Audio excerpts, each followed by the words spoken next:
Yes. I'm telling you, we are back again. It's Premier League time. We are talking about the review, the game, EPL, Gameweek 32. That's why we are here tonight. I just want to say big shout out to everybody joining us on this show. Please, what are you waiting for? Smash the like on the video. Subscribe to our channel. This is One ISTV, Intercontinental Sport TV. I'm telling you, I'm not always here. Straight up, I'm going to welcome this great man. I'm talking about Okwe. Okwe is joining me tonight to talk about the review of the game being played over the weekend. I'm talking about Game 32. You know how it is. This is how we do it. Smash the like on the video for this main man is ready. Okwe, can you hear me loud and clear? Loud and clear. The dawn is a pleasure to be back on ISTV. Yes. You're welcome once again. I'm telling you, Okwe, so much drama over the weekend. I'm telling you, some clubs are disgraced, and some club, well, it is what it is. And some club, they are flying like a butterfly. I know you're happy as an Arsenal fan. Sorry, I almost said Chelsea fan. Sorry, Okwe. All right, let's get straight into it. It's all about this EPL 32. I'm telling you, Man City trash Crystal Palace 4-2. Also, dropping draw soup over the weekend. Aston Villa versus Brentford, and as well Everton nicking a 1-0 over Burnley. I'm telling you, Newcastle also 1-0 over Fulham. Likewise, Luton beating Bournemouth 2-1, and also Wolves fall apart over the weekend, and they are being trashed by West Ham 2-1. And also that club that is on top of the league right now. Let me show you the league table. I'm talking about that club, FC Arsenal. Arsenal 3 trashing Brighton. Let me start from there. Okay, how come 3-0? People have been saying Brighton is going to give you a tough time, but I could see it's just a walkout. What do you think? What's your thoughts on that game? Yeah, honestly, I wouldn't say it was a walkout. I would say that Arsenal worked for the victory. Brighton were a good team. Yes, Arsenal was dominant, but Brighton was still able to play their own pattern of football.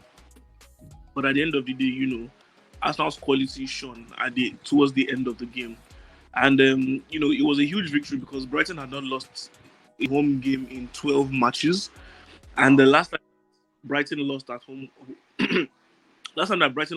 was September 2023. So it was an important victory for Arsenal. I think more important because their rivals were also going to play within the same match day. So there's really no room for error. And I think the 3 points and the clean sheet was fantastic for them.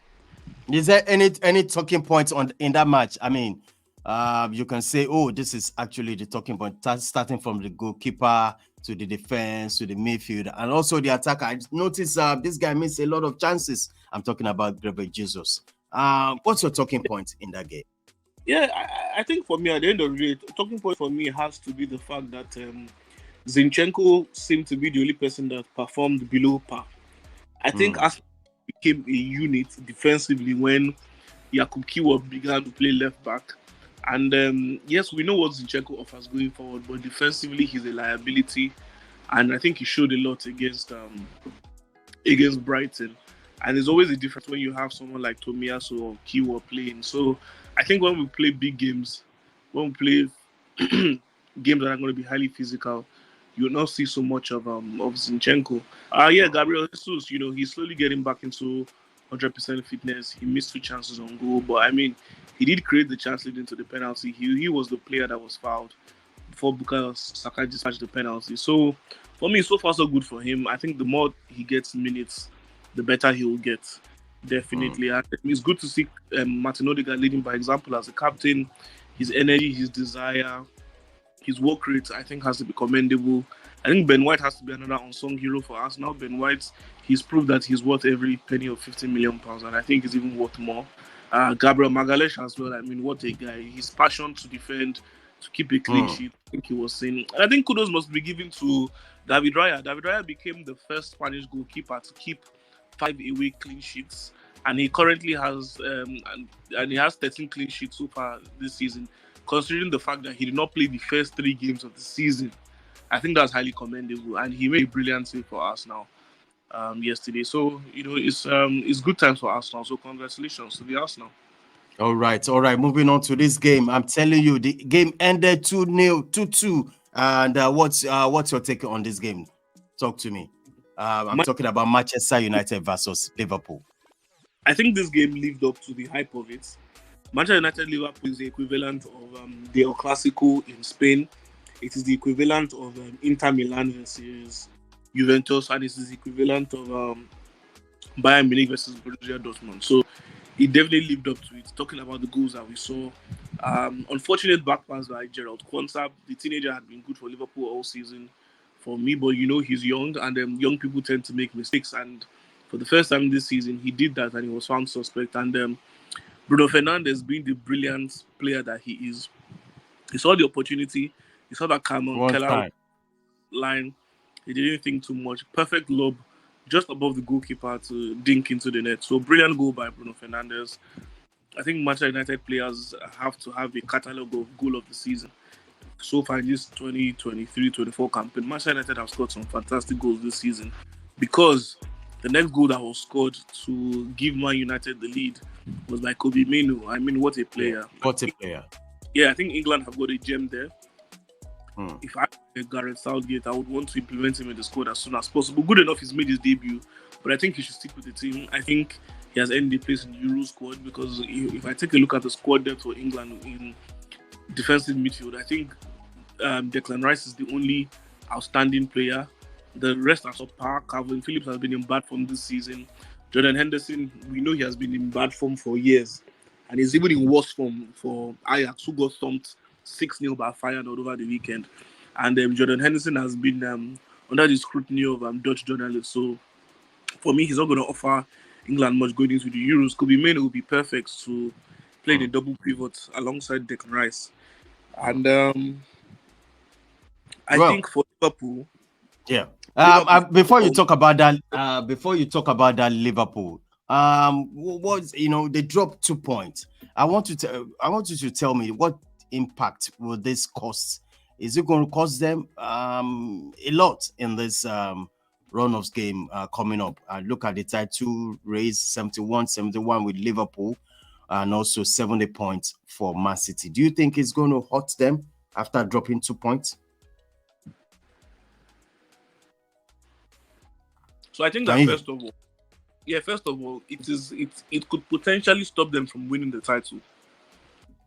That's the first thing. It could potentially stop them from winning the title, depending on who wins the trophy at the end of the season. Hmm. But I do think that Liverpool should have gotten 3 points. If they really do want the league, it's theirs to lose. Um, I take a look at the run of fixtures for the three teams. I'm talking about United. I'm talking about Arsenal, So Liverpool, Man City. I think Liverpool have the easiest run of fixtures. yeah, people Arsenal are is, going yeah. Arsenal is going to host Aston Villa at home. Arsenal is going to be away to Wolverhampton Wanderers. By the way, Wolverhampton Wanderers have gotten a victory from the top six this season. They've beaten all the top six teams. Yeah. So that's going to be a difficult fixture for Arsenal. Um, Arsenal still have to participate in the North London derby away at That's it. Spurs. Yeah, That's going to be a sports. difficult fixture. Hmm. And then And I think also Manchester United. They're coming exactly to Old away at Trafford. Old Trafford. Ah, man. So it's tough for Arsenal. The stacks are against Arsenal. And I think the only tough fixture that Man City has to be the one against Spurs as well because Spurs knows how to get victories out of Manchester City one way or the other. Hmm. You're But I right. think Arsenal have difficult the most. So for Liverpool, I don't think they can afford to drop any more points. I think they need to win their remaining games and they need to increase the goal margin if they Yeah. want to lift the league because Arsenal currently has a better goal difference. So yeah, that's All right. it for that's what Yeah. the consequence will be for Liverpool. Yeah.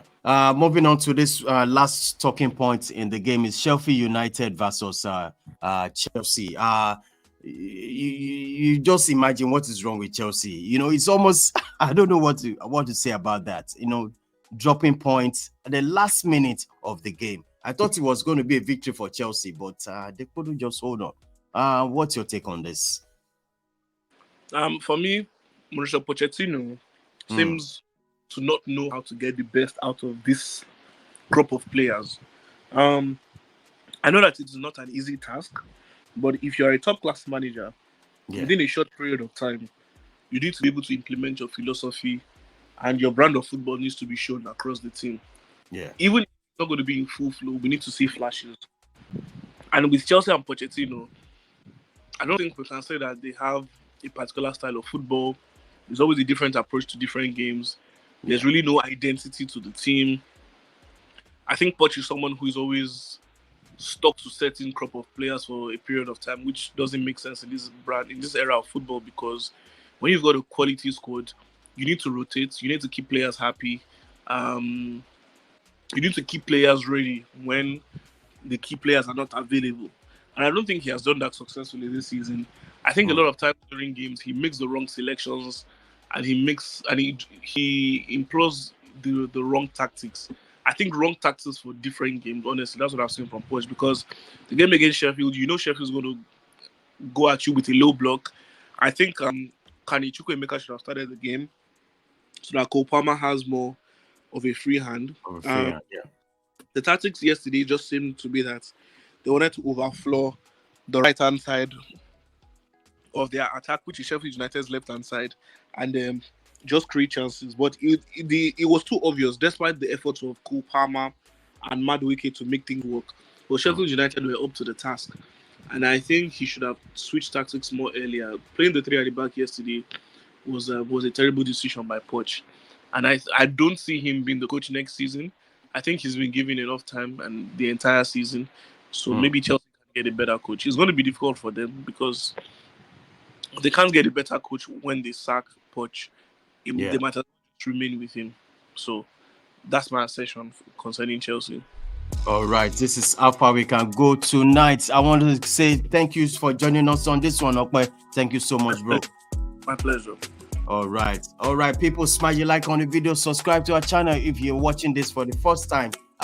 It is what it is. I just want to say big thank you to everybody. Please subscribe, share this video, and also subscribe to the channel.